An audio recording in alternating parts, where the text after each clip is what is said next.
आपका प्रॉब्लम होगा, जिसका इसका मतलब है कि अगर एक भी बंदे को तैयारी नहीं आ रही है तो प्लीज स्टे ऑन बोर्ड है।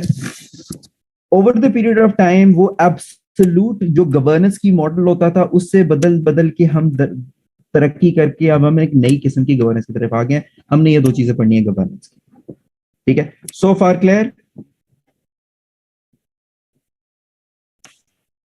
ओके। उसके बाद हमने टॉपिक नंबर 1 के अंदर ही आपको एक और चीज नजर आ रही होगी लिखी हुई, डेफिनेशन ऑफ गुड गवर्नेंस, ठीक है? अब पहले हम गवर्नेंस समझेंगे, फिर हम ये देखेंगे कि ये गुड गवर्नेंस क्या होती है। There is a difference. ये गवर्नेंस और गुड गवर्नेंस सेम चीज नहीं है। गवर्नेंस का टॉपिक समझने के बाद हम गुड गवर्नेंस की तरफ आएंगे। गुड गवर्नेंस एक बड़ी पर्टिकुलर किस्म की एक गवर्नेंस होती है। हर किस्म की गवर्नेंस को हम गुड गवर्नेंस नहीं कह सकते। जैसे देखिए, हर स्टूडेंट को हम अच्छा स्टूडेंट नहीं कह सकते, हम हर गाड़ी को अच्छी गाड़ी नहीं कह सकते, हम हर फॉर्म गवर्नमेंट को अच्छी फॉर्म ऑफ गवर्नमेंट नहीं कह सकते, तो हम हर फॉर्म ऑफ गवर्नेंस को हर गुड गवर्नेंस कैसे कह सकते? For a governance to be known as good governance, it has to have certain characteristics, right? अब my question is from those people who do not have any background, सही है, in such things, कि आप मुझे बताइए अपनी background knowledge से या जितनी भी आपने हासिल की है पढ़ के, कि किस तरह की गवर्नेंस को हम गुड गवर्नेंस कहेंगे। इसको छोड़ दीजिए कि सामने क्या लिखा हुआ आपके सामने स्क्रीन पे। अब मैं अपनी आपकी अंडरस्टैंडिंग में जाना चाह रहा हूं ताकि मैं ये चीज आपसे जस्टिफाई करवा सकूं कि इस सब्जेक्ट के अंदर ऐसी वो सारी चीजें मौजूद हैं जो कि आपने मोर और लेस पढ़ी हुई है, देखी हुई है, समझी हुई है, या आपका कोई ना कोई कनेक्शन है उनसे। Okay, anybody else apart from रदा? रदा आपने ठीक कहा, ठीक है। अचीवमेंट ऑफ गोल्स, ठीक है। आरिफ आपकी डायरेक्शन ठीक है। जस्टिस है, अकाउंटेबिलिटी है, और इसके अलावा ऑल राइट, ठीक है। You guys are on the right track, बिल्कुल ऐसी है। वर्ल्ड बैंक ने हमें क्या किया है कि वर्ल्ड बैंक ने हमें बताया कि गुड गवर्नेंस के कैरेक्टरिस्टिक्स क्या होते हैं, ठीक है? जैसे कि हर एक अच्छे मैनेजर के कुछ कैरेक्टरिस्टिक्स होते हैं, एक अच्छे कोच के कुछ कैरेक्टरिस्टिक्स होते हैं, एक अच्छे लीडर के कुछ कैरेक्टरिस्टिक्स होते हैं, एक अच्छे स्टूडेंट के कुछ कैरेक्टरिस्टिक्स होते हैं, राइट? तो फिर एक अच्छी गवर्नेंस के भी कैरेक्टरिस्टिक्स होते हैं। वो गवर्नेंस जिसके अंदर ये वाले कैरेक्टरिस्टिक्स पाए जाएं, जैसे कि पार्टिसिपेशन है। पार्टिसिपेशन क्या होता है? लोगों की इन्वॉल्वमेंट। आप मुझे बताइए कि लोग जितना ज्यादा गवर्नेंस के अंदर इन्वॉल्व होंगे उससे गवर्नेंस बेहतर होगी या उससे खराब होगी?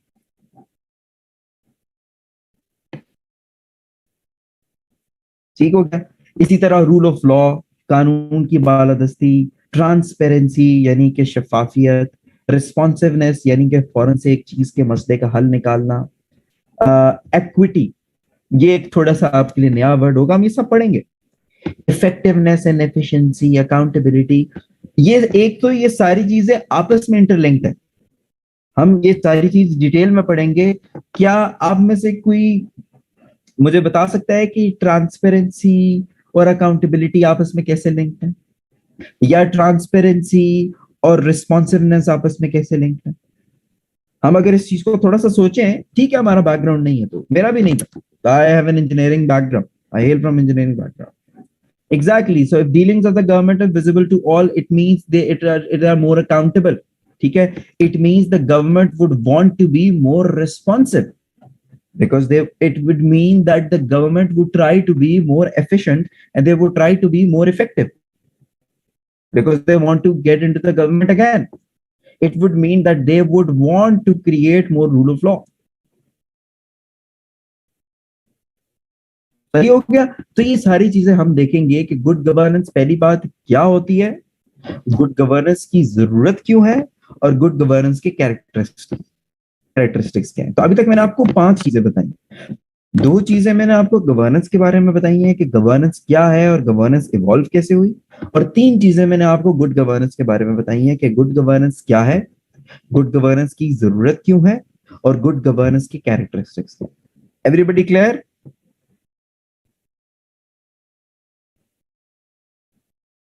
ओके, मैंने अभी तक ऐसी कोई बात नहीं की, ठीक है? अब टॉपिक हम पढ़ेंगे, लेकिन you guys now have a sense of what you are going to expect.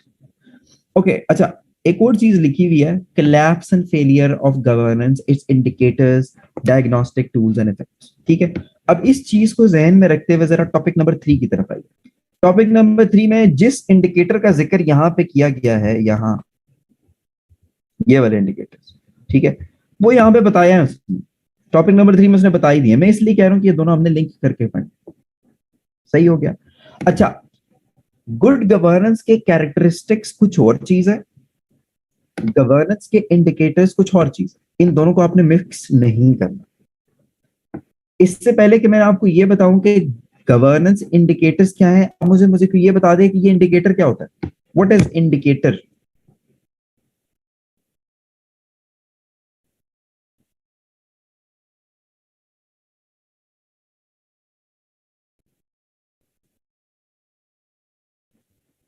Okay, देखिए, इंडिकेटर जैसे फॉर एग्जांपल आप गाड़ी चला रहे हैं तो आप लेफ्ट इंडिकेटर बताएंगे, यानी कि इंडिकेटर से कोई चीज इंडिकेट की जाती है।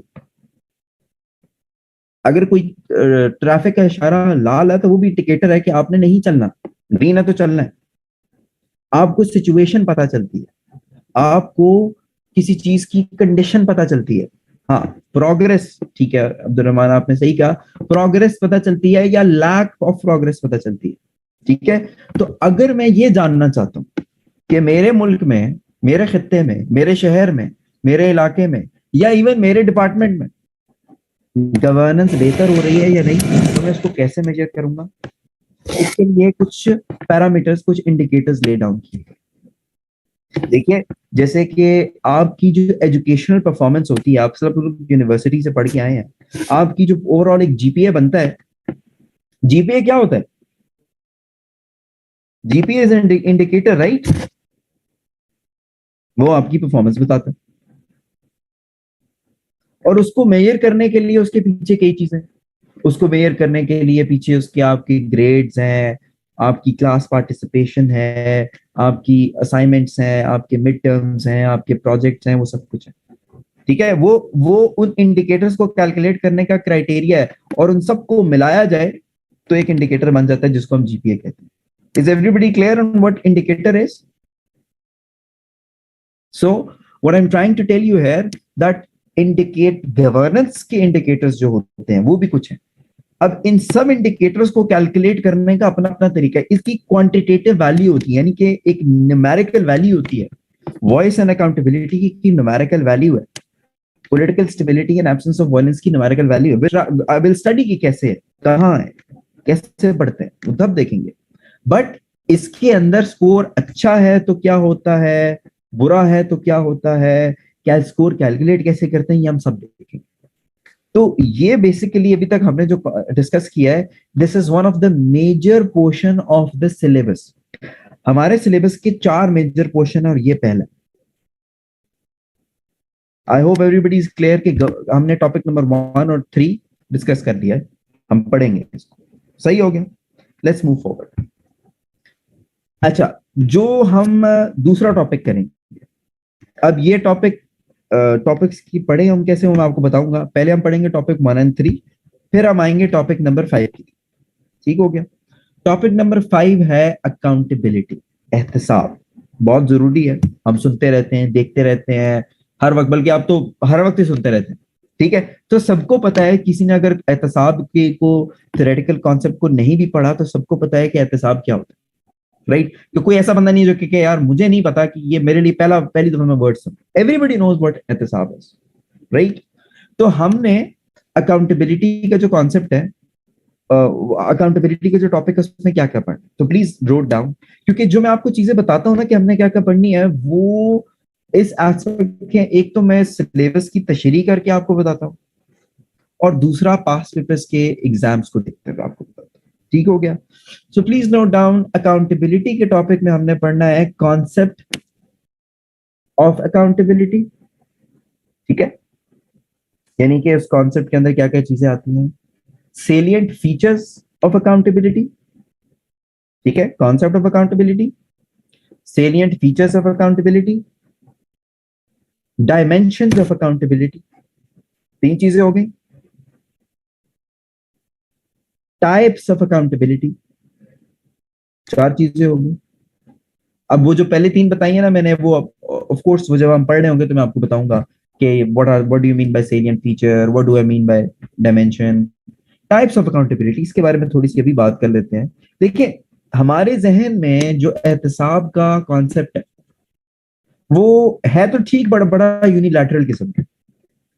हमारे जहन में एहतसाब का मतलब है कि जी अगर किसी ने कोई जुर्म किया है तो उसको पुलिस पकड़ेगी, उसको अदालत लेकर जाएगी, उसको अदालत सजा सुनाएगी और उसको जेल में बंद कर दिया जाएगा। ऐसे ही है ये, ठीक है, ये एहतसाब है, बट सिर्फ ये एहतसाब नहीं। There are different types of accountability. There is something which is called a political accountability. Would any one of you try and tell me what is political accountability?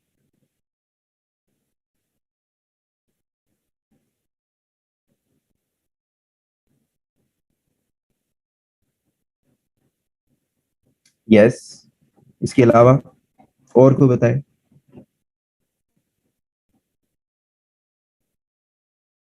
ठीक हो गया। देखें, पॉलिटिकल अकाउंटेबिलिटी ये होता है कि सियासी एहतसाब। अब लोगों का पार्लियामेंट में, लोगों का इलेक्शन में वोट देना या ना देना इज पॉलिटिकल अकाउंटेबिलिटी। अपोजिशन का किसी तहरीक चलाना इज पॉलिटिकल अकाउंटेबिलिटी। कोई रेजोल्यूशन पास होना पास ना होना इज पॉलिटिकल अकाउंटेबिलिटी।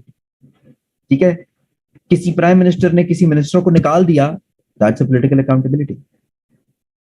ठीक है, तो पॉलिटिकल अकाउंटेबिलिटी का मतलब है कि जो सियासी नजर का जो एहतसाब होता है, हम देखेंगे कि वो क्या।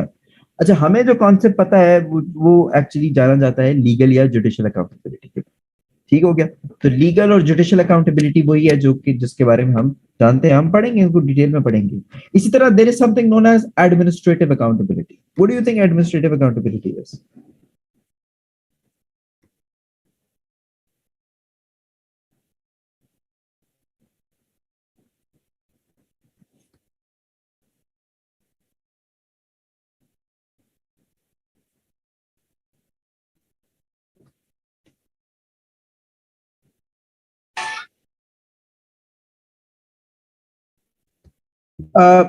Administrative accountability is more like जो आपके सीनियर्स का जूनियर्स के ऊपर एक चेक होता है।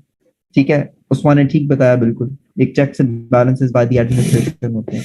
वो भी हम देखेंगे कि वो क्या होता है। इस तरह फिर there is something called professional accountability. Then there is a difference between private and public accountability. इसके अंदर एक और चीज ऐड कर लीजिए, हॉरिजॉन्टल वर्सेस वर्टिकल अकाउंटेबिलिटी। ठीक है, अब कुछ चीजें ऐसी है ना कि वो डायरेक्टली सिलेबस में लिखी नहीं होती लेकिन वो पूछता है, लेकिन इसका मतलब अगेन मैं आपको बता रहा हूँ, इसका मतलब ये नहीं है कि वो आउट ऑफ द सिलेबस है। No, there is no such thing as out of the syllabus. We need to understand the concept in totality. और आखिरी चीज अकाउंटेबिलिटी के टॉपिक के अंदर जो हम पढ़ेंगे, national strategies against corruption and remedial measures. अच्छा, national strategies against corruption and remedial measures का मतलब ये है कि एक स्ट्रैटेजी बनाई गई, उसको हम ऐड ऑन करके उसको हम पढ़ेंगे भी, कि corruption is a problem associated with accountability. Lack of accountability means higher corruption, right? Pakistan के लिए मसला भी बहुत बड़ा है ये। तो करप्शन को खत्म करने की स्ट्रैटेजी क्या होनी चाहिए, ये हमारे टॉपिक का हिस्सा होगा कि कैसे हम करप्शन को खत्म कर सकते हैं। क्योंकि हमारी नजर में अगेन करप्शन को खत्म करने का जो कॉन्सेप्ट है वो भी बड़ा रिस्ट्रिक्टेड है। हमें ये लगता है जी करप्शन को खत्म करना है, नैब बना दो, नैब को स्ट्रॉन्ग कर दो। भाई सिर्फ नैब का काम नहीं है, क्योंकि करप्शन सिर्फ पैसों की नहीं होती है। ठीक है, करप्शन मॉरल करप्शन भी होती है, लीगल करप्शन भी होती है। ठीक है, पॉलिटिकल करप्शन भी होती है। तो हर डिफरेंट इदारे का अपना काम है। पार्लियामेंट का अपना रोल है, प्राइम मिनिस्टर का अपना रोल है, हर इदारे का अपना रोल है, मीडिया का अपना रोल है, अदालतों का अपना रोल है, सबका अपना अपना रोल है करप्शन को एलिमिनेट करने के लिए। I hope I am making myself clear. तो this is going to be our second topic.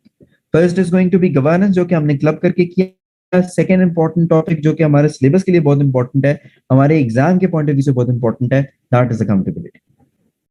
Now coming towards the third one. So far clear? Is everybody clear? Okay. Okay. Any questions? Anything जो कि अभी आपको इस topic में समझ ना आई हो? सुफियान, क्या नहीं समझ आया?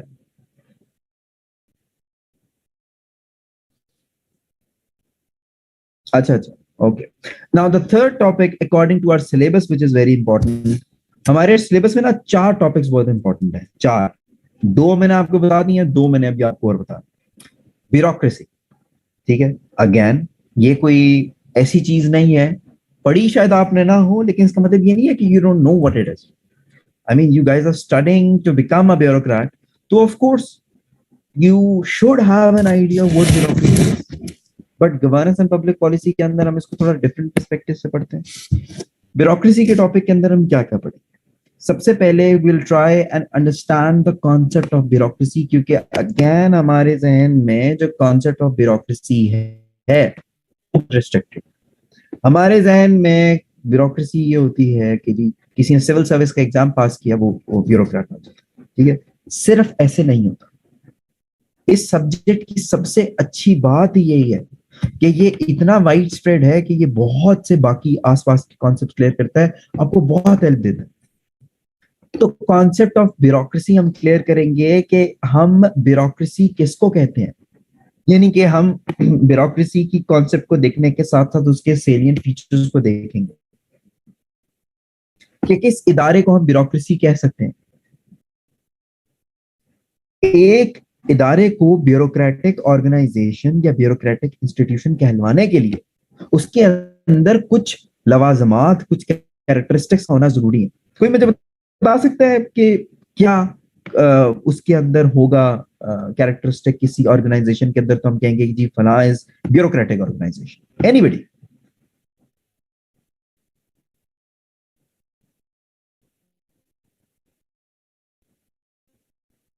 Okay. Hierarchy, everybody is coming with hierarchy. Correct, सही है। इसके अलावा हायरार्की के अलावा सेट ऑफ रूल्स होंगे, डिवॉल्व पावर्स होंगी।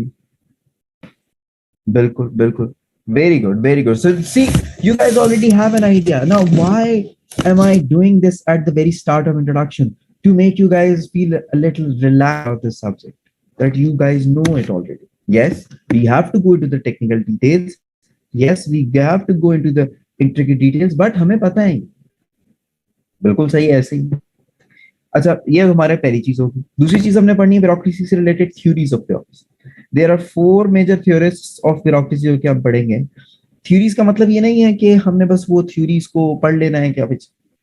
हमारा थ्योरीज को पढ़ने का मकसद ये है, 4 डिफरेंट थ्योरिस्ट्स को पढ़ने का मकसद ये है कि ये 4 वो लोग हैं जिन्होंने ब्यूरोक्रेसी को अपनी अपनी नजर से देखा। Everybody saw bureaucracy through their own lens. तो हम ये जानने की कोशिश करेंगे कि मैक्स वेबर भाई क्या कहते थे ब्यूरोक्रेसी के बारे में, कार्ल मार्क्स क्या कहते थे ब्यूरोक्रेसी के बारे में, जॉन स्टुअर्ट मिल क्या कहते थे, वुड्रो विल्सन क्या कहते थे। ठीक है, कार्ल मार्क्स का नाम आई थिंक मोर और लेस सबने सुना होता है, तो हम ये चीज देखेंगे। अच्छा, फिर इसके बाद हम आएंगे कि ब्यूरोक्रेसी के अंदर हम ब्यूरोक्रेसी की पाकिस्तान में हिस्ट्री पढ़ेंगे कि 1947 से लेके आज 2022 है। एक ओवरऑल हम एक एनालिसिस करेंगे कि हमारी ब्यूरोक्रेसी ने हमारे मुल्क की गवर्नेंस के अंदर क्या किरदार अदा किया, कैसे वो एक ब्रिटिश लेगेसी थी, फिर किस तरह उसने सिविल मिलिट्री रिलेशंस आपस में कायम हुए, यानी कि कैसे ब्यूरोक्रेसी और मिलिट्री के रिलेशनशिप ने मिलके पाकिस्तान के पॉलिटिक्स को पहले 14-15 साल डोमिनेट किया। देखिए, पाकिस्तान का जो स्ट्रॉन्गेस्ट इंस्टीट्यूशन था when Pakistan came into being, it was not the parliament, it was not the military, it was not the judiciary, it was the bureaucracy, the strongest. ठीक है, तो ये हमने देखेंगे कि कैसे उसने अपना किरदार अदा किया, और फिर इसके अलावा हम ये भी देखेंगे रिफॉर्म्स की हमने बात करनी है। अब देखिए, कहीं ने लिखे हुए इस टॉपिक के अंदर कि रिफॉर्म पूछे जाते हैं। ठीक है, तो हम मेजर रिफॉर्म्स देखेंगे कि हिस्ट्री में क्या लिए गए और हमें आगे कौन से रिफॉर्म्स लेने हैं अपनी सिविल सर्विस को बेहतर करने के।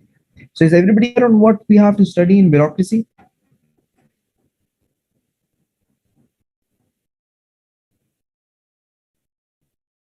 Okay, okay. ठीक है, somehow it's good enough for me. Even if you guys are getting 50%, that's absolutely okay. Because उसी के ऊपर हम बिल्ड ऑन करेंगे।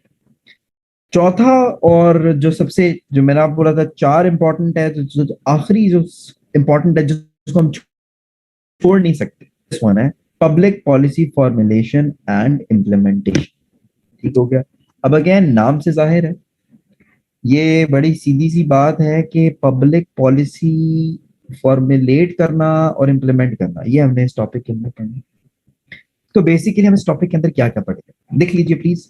सबसे पहले तो हम ये समझेंगे कि व्हाट इज पब्लिक पॉलिसी। सही हो गया। पहले हमें ये तो पता हो ना कि पब्लिक पॉलिसी, बल्कि पब्लिक पॉलिसी से पहले हमें ये पता हो व्हाट इज पॉलिसी। देखिए यूनिट सिस्टम से, यानी कि ये यूनिट ब्लॉक से हमें बिल्ड करना चाहिए। सबसे पहले हम समझेंगे पॉलिसी क्या होगी ब्रीफली, फिर हम समझेंगे पब्लिक पॉलिसी है। सही हो गया। फिर हम पढ़ेंगे टाइप्स ऑफ पब्लिक पॉलिसी। ये हम चीजें ब्रीफली पढ़ के, ताकि हमें पता तो हो ना हम बात किसकी कर रहे हैं। When we will have an understanding of what is the public policy and how many types of public policy there are, then we'll study a process of policy making. इस चैप्टर का जो मेजर पोर्शन है वो ये होगा कि public policy बनाई कैसे जाती है। पब्लिक पॉलिसी बनाने के लिए कुछ एक एक एक एक मल्टीपल स्टेप प्रोसेस को फॉलो किया जाता है। ठीक हो गया, वो हम पढ़ेंगे। अब again just to give you an idea कि you guys might have never studied how policies are being made. Most of you, at least people like me. आप में से हाँ जिन लोगों ने कुछ सोशल साइंसेज के बैकग्राउंड से शायद उन्होंने पढ़ा, बट आप इसको वही देखें, हमें एक आइडिया है पब्लिक पॉलिसी कैसे बनती है। देखिए पहले एक मसले को आइडेंटिफाई किया जाता है, राइट। अच्छा फिर बताइए फिर क्या होता है। अगर मैंने एक पब्लिक पॉलिसी बनानी है तो पहले तो एक मसला बयान करूंगा कि भाई ये मसला है, मैं क्या करूंगा।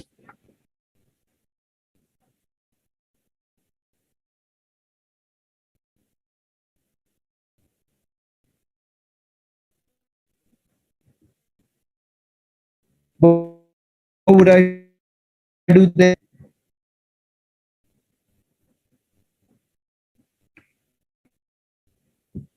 ठीक है, मस एजेंडा सेट करेंगे, उसके बाद हम हाँ प्रॉब्लम्स को कॉजेज आइडेंटिफाई करेंगे, फिर हम एक प्लान बनाएंगे, फिर हम एक पॉलिसी बनाएंगे, फिर हम पॉलिसी इम्प्लीमेंट करेंगे, फिर इम्प्लीमेंट करने के बाद हम क्या करेंगे, उसको इवेलुएट करने की कोशिश करेंगे। हम अपने जिंदगी के मसलों को भी अगर हम देखें, अब अपने पर्सनल जिंदगी के मसलों को भी हम ऐसे ही करते हैं ना।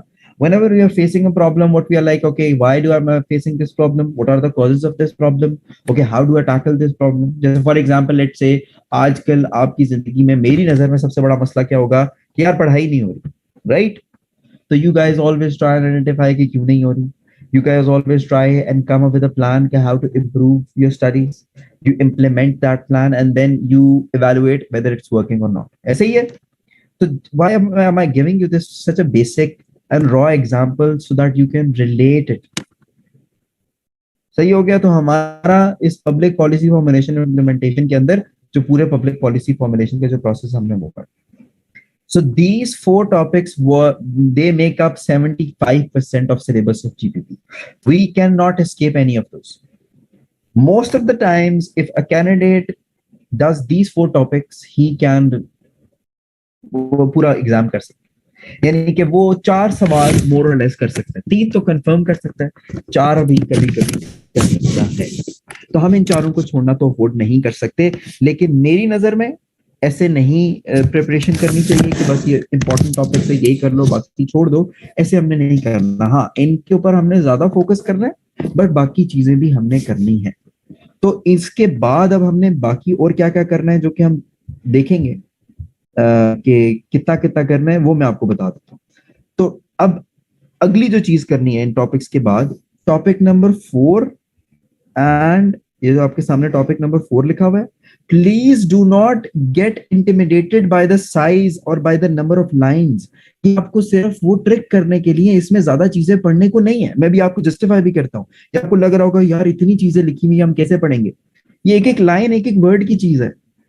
देखिए टॉपिक नंबर, पहली चीज सुनिए आप कि topic number 4 and topic number 8 ये हमने मिला के पढ़ना। नहीं फियान वो नहीं करना, पब्लिक एडमिनिस्ट्रेशन वाला जो एस्टा कोड वाला ब्यूरोक्रेसी में वो नहीं करना, वो काट दें। जो मैं आपको नहीं बता रहा इसका मतलब है कि वो नहीं करना। टॉपिक नंबर और 8 जो है हमने मिला के करना। मेरा कहने का मतलब क्या, देखिए टॉपिक नंबर 4 और 8 को पढ़ते हुए ना हम पढ़ेंगे आईने पाकिस्तान। मैं आपको कॉन्स्टिट्यूशन ऑफ पाकिस्तान का एक थोरो सा एक एनालिसिस दूंगा। ठीक हो गया, जितना आपको चाहिए, ये नहीं कि हर आर्टिकल को हम पढ़ रहे होंगे, नहीं, जितना आपको चाहिए। उससे होगा क्या, उससे होगा ये कि ये जो चीजें लिखी हुई है ना हमारे सामने के एक तो कॉन्स्टिट्यूशन ऑफ पाकिस्तान और इसके अलावा एक दो और डॉक्यूमेंट्स, तो हमें पता चल जाएगा कि ये बेसिकली फेडरल लेवल के ऊपर, फेडरल लेवल के ऊपर पॉलिसी मेकिंग कैसे होती है। हमारे जहन में तो यही है ना कि जी एक पार्लियामेंट होती है, एक कैबिनेट होती है, एक प्राइम मिनिस्टर होता है और वो चीजें बन रही होती है। डोंट वरी, इसमें जब कॉन्स्टिट्यूशन हम पढ़ेंगे तो आप मुझे खुद बता दीजिएगा कि आपको समझ आई है नहीं, that is on me. Just listen for now कि फेडरल लेवल पे पॉलिसी मेकिंग कैसे होती है। हमने कभी ये बात नहीं है, तो फेडरल लेवल पे कुछ इदारे हैं, एक किसी को ECNEC कहते हैं, किसी को इकोनॉमिक कोऑर्डिनेशन कमेटी कहते हैं। अगेन हमने इसकी बहुत ज्यादा डिटेल में नहीं जाना। वो एग्जांपल जैसे देखिए, ये एक चीज लिखी हुई है, the prime minister secretariat. Don't you guys already know what prime minister secretariat is? What is prime minister secretariat? क्या होता है बताइए?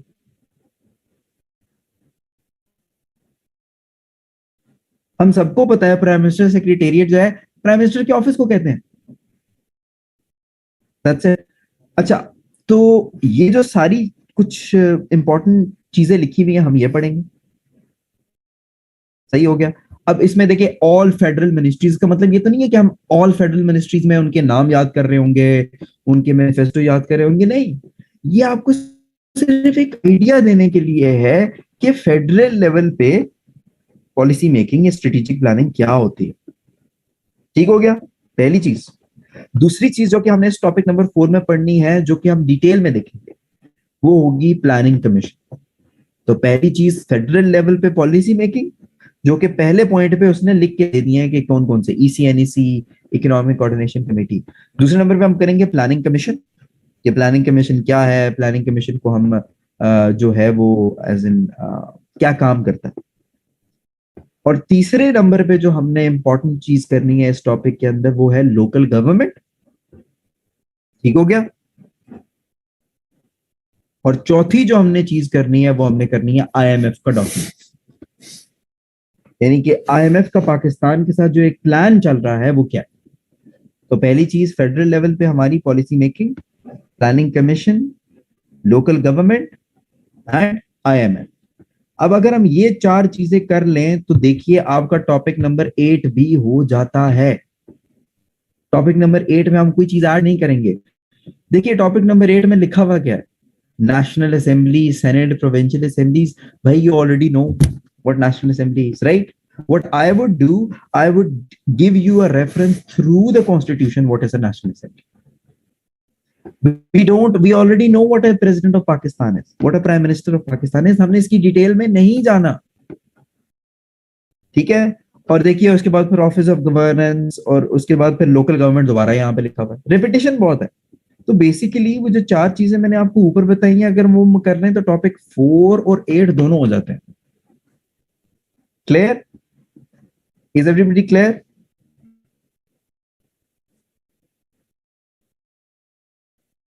ओके, नाउ अब हम कंक्लूजन की तरफ आ रहे हैं। ठीक है, एक जो ऐसा टॉपिक है जिसके बारे में मैं कह सकता हूं कि हाँ इसके बारे में शायद आपको आइडिया ना हो, शायद आपने सुना ना हो, बाकी जितना भी हमने सिलेबस देखा है ना आपको आइडिया जरूर है। अच्छा, एक आखिरी जो हमने दो जो टॉपिक्स हमने देखने हैं, ब्रीफली देखेंगे हम। Topic number 9, federalism, devolution and decentralisation. Now I am not going to touch it right now, ठीक है? इट इज टेक्निकल, ये वहीं जाके पढ़ेंगे जब हमारी टाइम आएगा। बट शायद आप में से कुछ लोगों को डिसेंट्रलाइजेशन का आइडिया भी हो, शायद आप में से कुछ लोगों को डेवोल्यूशन का आइडिया भी हो। तो if anybody wants to tell me what do you think is devolution और decentralisation, anyone?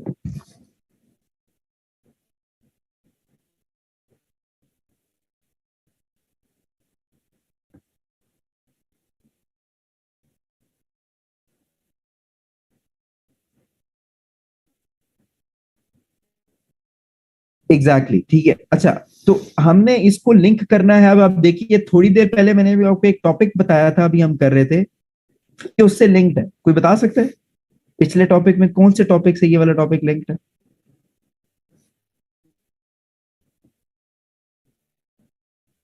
Local government, exactly. तो चीजें आपस में कितनी लिंक्ड है, ये इसमें कुछ टेक्निकल टर्म्स हैं, अगेन हम वहीं पे जाके पढ़ेंगे। फिर हम बड़ा ब्रीफली देखेंगे role of citizens in governance क्या होता है। ये हम छोड़ भी दें तो कोई फर्क नहीं पड़ता। सही हो गया। आखिरी जो टॉपिक लिखा हुआ वो मैं नहीं पढ़ा था, गुड गवर्नेंस इन इस्लाम। उसकी वजह ये है कि ये डिटो वही है जो कि आप इस्लामिक स्टडीज में पढ़ते हैं, तो वहां पे आप ज्यादा डिटेल में पढ़ते हैं। सही हो गया। तो ना मैं पढ़ाता हूँ टॉपिक नंबर 10, ना टॉपिक नंबर 11, और एक और टॉपिक का जो आपने देखा होगा कि मैंने वो उसके बारे में आपको बताया ही नहीं, टॉपिक नंबर 2। उसकी भी एक वजह है। आखिरी टॉपिक मैंने इसलिए नहीं आपको पढ़ा था क्योंकि हम इस्लामिक स्टडीज में करते हैं, ठीक है।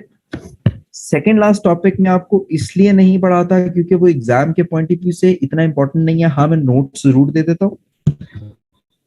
और ये वाला टॉपिक मैं आपको इसलिए नहीं पढ़ाता, governance theories, because I want you guys to not attempt this question.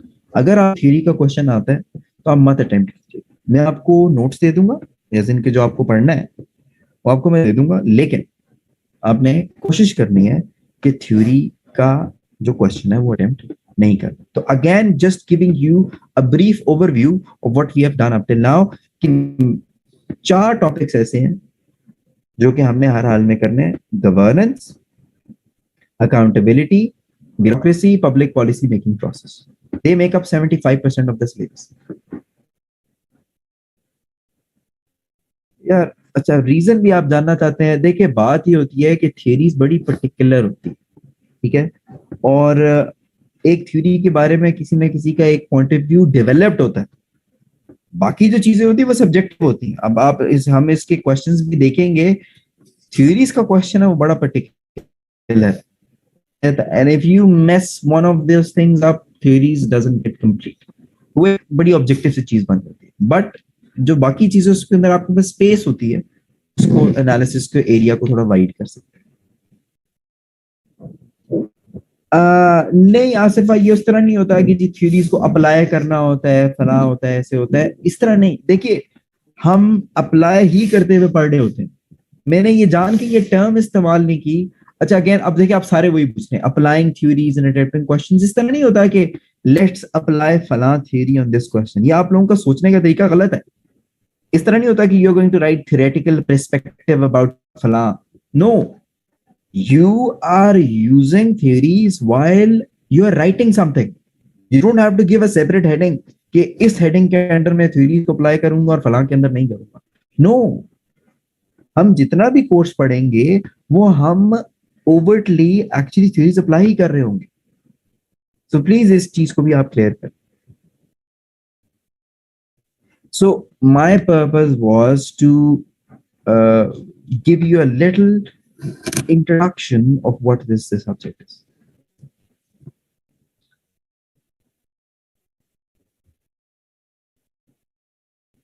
देखिए सुफियान, आईआर के अंदर भी बिल्कुल नाम से करते हैं, यहाँ पे भी करते हैं, बट आईआर के अंदर भी, आईआर इंटरनेशनल रिलेशंस टू, हम लोगों की भी ऐसी कंफ्यूजन होती है। जरूरी नहीं है कि आप ये करें कि जी एक हेडिंग दे कि this thing through realism, no, through liberalism, no.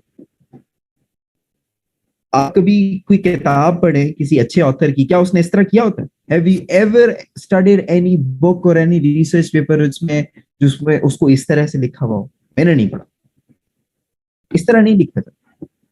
But खैर, how to attempt the answer, I will tell you. ये हमारी जो आखिरी क्लास होगी ना, उसमें हम पेपर टेक्निक्स भी डिस्कस करेंगे। ये तो हो गया सिलेबस का इंट्रोडक्शन। दूसरी चीज जो कि आप लोगों ने कही थी, मैं आपको बता दूं कि इसका कंपैरिजन कर दूं पब्लिक एडमिनिस्ट्रेशन के साथ, ठीक है? वो मैं आपको कर देता हूँ, प्लीज जरा ऊपर से सुनिएगा। पहली बात ये है कि इसका सिलेबस का कंटेंट कंपैरेटिवली कम है, पब्लिक एडमिनिस्ट्रेशन का ज्यादा है। पहली चीज, पहला फर्क। लेकिन पब्लिक एडमिनिस्ट्रेशन कंपैरेटिवली आसान समझा जाता है उन स्टूडेंट्स को, आसान लगता है जो कि एक आप कह लें कि एक इस्टेब्लिश्ड और एक थोड़ी थ्योरेटिकल चीज को के साथ वो करते हैं, थोड़ा कन्वीनियंट फील करते हैं, जो एनालिटिकल सब्जेक्ट से थोड़ा दूर भागते हैं। Governance and public policy is an analytical subject. Governance and public policy में एनालिसिस ज्यादा इन्वॉल्व है, पब्लिक एडमिनिस्ट्रेशन में कंपैरेटिवली कम है, बल्कि बहुत कम। लेकिन पब्लिक एडमिनिस्ट्रेशन का सिलेबस ज्यादा है, इसका कंपैरेटिवली कम है। ठीक हो गया। इसमें आप जिस मर्जी के साथ लीजिए, पॉलिटिकल साइंस के साथ बिल्कुल लीजिए, पॉलिटिकल साइंस के साथ आप बिल्कुल ले सकती हैं, आप ये भी ले सकती हैं, आप पब्लिक एड भी ले सकती हैं, उससे कोई फर्क नहीं पड़ता। मेरी तरफ से फिजिक्स के साथ लीजिए, कोई फर्क नहीं पड़ता। दिस सब्जेक्ट, इसकी खास बात यह है कि इसकी कोई डायमेंशन चूंकि डिफाइन नहीं है, तो इसकी हेल्प बहुत हो जाती है। ना सिर्फ ये आपको देखे, आप लोग सिविल सर्वेंट बनना चाहते हैं, तो we should know what this concept of bureaucracy accountability is. तो ना सिर्फ ये आपको बाकी सब्जेक्ट्स को समझने में मौका देती है, करंट अफेयर्स के अंदर बहुत अच्छा इंपैक्ट डालती है। देखिए, आपने जब आइन पढ़ा होगा, जब आपने एहतसाब, ब्यूरोक्रेसी, गवर्नेंस, पब्लिक पॉलिसी पढ़ा होगा, तो आप करंट और पाकिस्तान अफेयर्स के जो सवालात हैं वो बेहतर तरीके से, बहुत एनालिटिकल तरीके से उसको रिजॉल्व करेंगे। इसी तरह एसेस के अंदर ये बहुत हेल्प देता है, क्योंकि अक्सर आपने टॉप पास पेपर्स में देखा होगा कि टॉपिक्स आते हैं democracy, good governance, accountability, improvement of something related to this. It's very helpful. A person who has not studied GPP attempting good governance would be far less superior than you guys, because you guys have studied it in a very comprehensive manner. सही है? So it's about, of course, your suitability. People who think कि हमारे जो subjects हैं ये थोड़ा ज्यादा analytical है, मुझे कोई एक किताब दे दो जिसे मैं पढ़ लूं, तो ये वाला काम यहाँ पे तो नहीं चलता। मतलब यहाँ पे थोड़ा सा मुश्किल है। एज इन इस तरह नहीं होगा कि बस वो एक ही कोई सोर्स होगा जिसके हम करते रहेंगे। We have tried to do that, ठीक है, क्योंकि इस सब्जेक्ट की कोई किताब नहीं थी, तो Noah has come up with a book too. ठीक है, हमारी एक किताब भी है नेशनल ऑफिसर्स एकेडमी के अंदर, आपको उनकी जो बुक शॉप है वहां से मिल भी जाएगी, इट्स रिटन बाय मी। वो आप एक किताब साथ रखिए और उसको मैं साथ साथ आपको काम देता रहूंगा। तो हमारे सोर्सेज क्या होंगे ये पढ़ने के? एक तो वो किताब ले लीजिए, दूसरा आपको जो मैं नोट्स प्रोवाइड किया करूंगा, जो मैं आपको रीडिंग्स प्रोवाइड किया करूंगा, और तीसरी जो आपकी क्लास के जो आप नोट्स लेंगे आप क्लास में। सही है? स्लाइड्स मुझसे मत मांगिएगा, स्लाइड्स में इस तरह नहीं दूंगा, क्योंकि फिर आप क्या करते हैं, अपने आप को रिस्ट्रिक्ट कर लेते हैं, फिर आप कुछ और करते ही नहीं। ये अगर आप इस तरह करेंगे सब्जेक्ट, उस तरह नहीं होगा। नहीं, इसमें बिल्कुल ओल्ड नहीं होगी, ऐसा कुछ भी नहीं है। तो अभी तक आप मुझे बताइए कि आपके अंदर क्लैरिटी आ चुकी है, क्योंकि आप लोगों ने अभी ये डिसाइड करना है, खास तौर पे 2022 वालों ने, कि उन्होंने अभी ये सब्जेक्ट लेना है या नहीं लेना, आप, ताकि आपका टाइम जाया ना। Total number of lectures would be 8। ठीक है, 7 और 8, इन दोनों में से कोई होगा। नहीं, सॉफ्ट में नहीं है।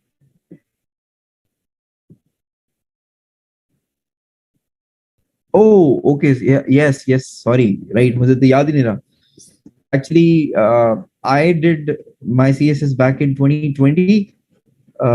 तो मेरे स्कोर को क्या करना है भाई आप?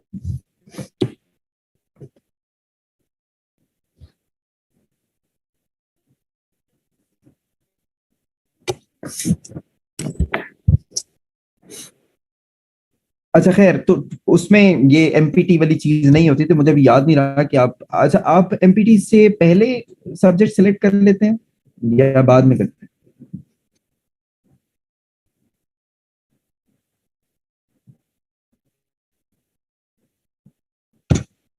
अच्छा, एक और चीज, ये जो वर्ड एक इस्तेमाल होता है, स्कोरिंग है सब्जेक्ट, स्कोरिंग नहीं है। आपको मैं एक चीज क्लियर कर दूं,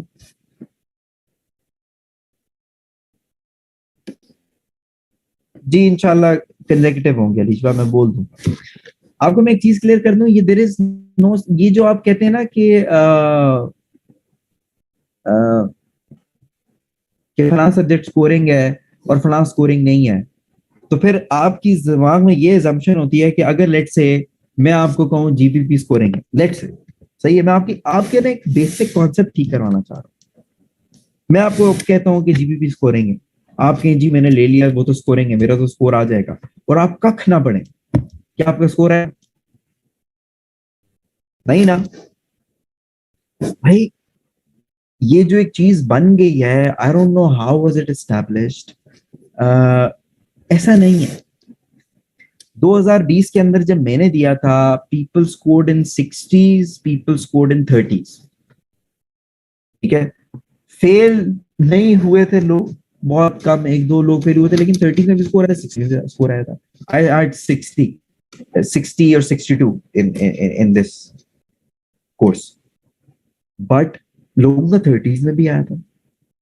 इसी तरह अब आप एक और चीज देख लीजिए कि अब क्योंकि 2020 के बाद में मैंने फॉलो नहीं किए जो रिजल्ट है, पर 2020 में यूएस हिस्ट्री के बारे में कहा जाता है कि जी बड़ा कम स्कोर आया उसमें, सही है, लेकिन उसमें अच्छे स्कोर्स भी आए।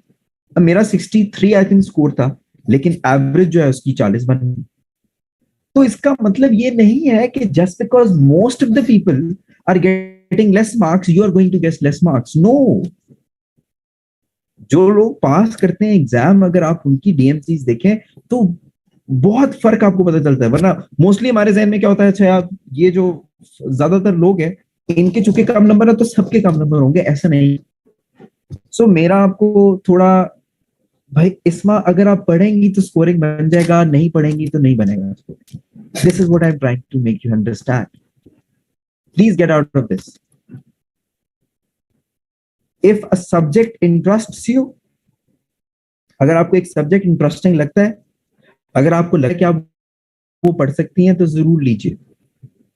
मैं अगर आपको ये कहता हूँ, चले मैं आप सबको कहता हूँ, in my view the most scoring subject in the whole CSS is mathematics. Are all of you going to take it?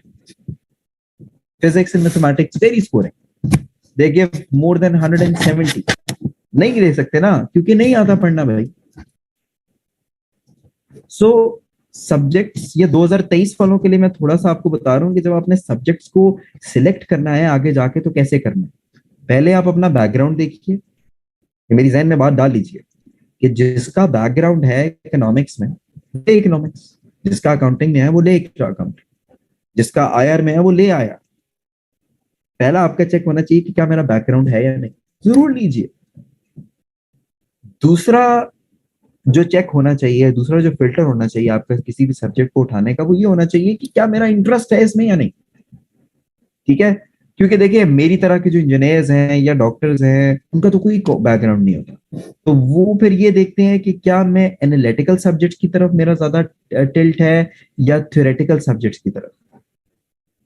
अब एनालिटिकल सब्जेक्ट ज्यादा है सीएसएस के जो प्रोवाइड करते हैं, जो थ्योरेटिकल सब्जेक्ट्स हैं वो कम है। तो इस तरीके से आपने सब्जेक्ट को सिलेक्ट करना। Any other question regarding GPP?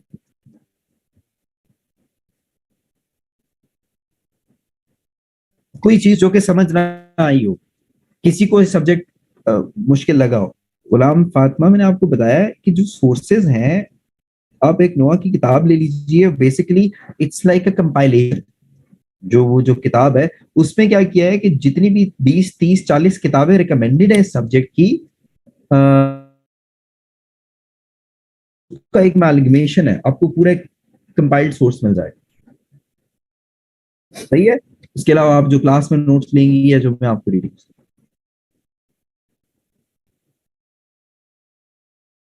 इसमें मैंने आई थिंक 2023 वालों के लिए एडवाइस दी है सब्जेक्ट सिलेक्शन की, 2022 वाले तो कर चुके हैं। Any other question regarding this subject?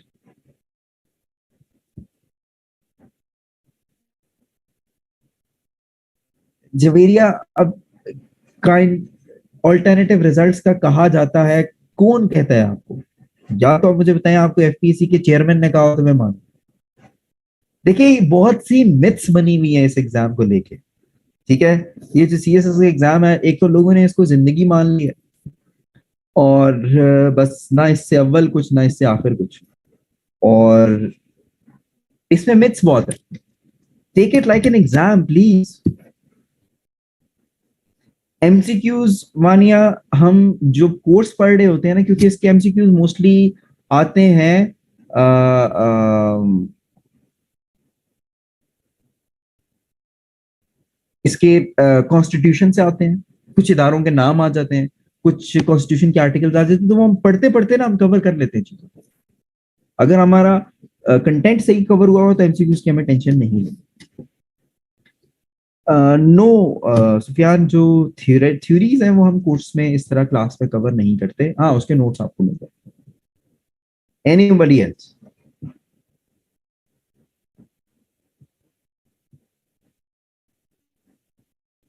Clear subject? अगर अभी भी किसी को मुश्किल लगा है तो वो जल्दी डिसाइड करे, खासतौर पर 2022 पर, ठीक है, ताकि आप अगर ये नहीं तो कोई और लेना चाहते हैं तो अपना टाइम जो है वो अच्छे तरीके से आप यूटिलाइज करें। सही हो गया? Asifa, most of the times yes. सही है।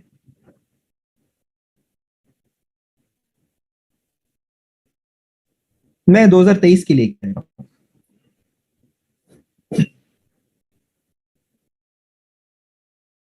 जी बिल्कुल, बिल्कुल बिल्कुल करेंगे। जर्नल टिप्स भी देंगे। अच्छा चले, हम अपने पहले टॉपिक को स्टार्ट करते हैं। एक सेकेंड।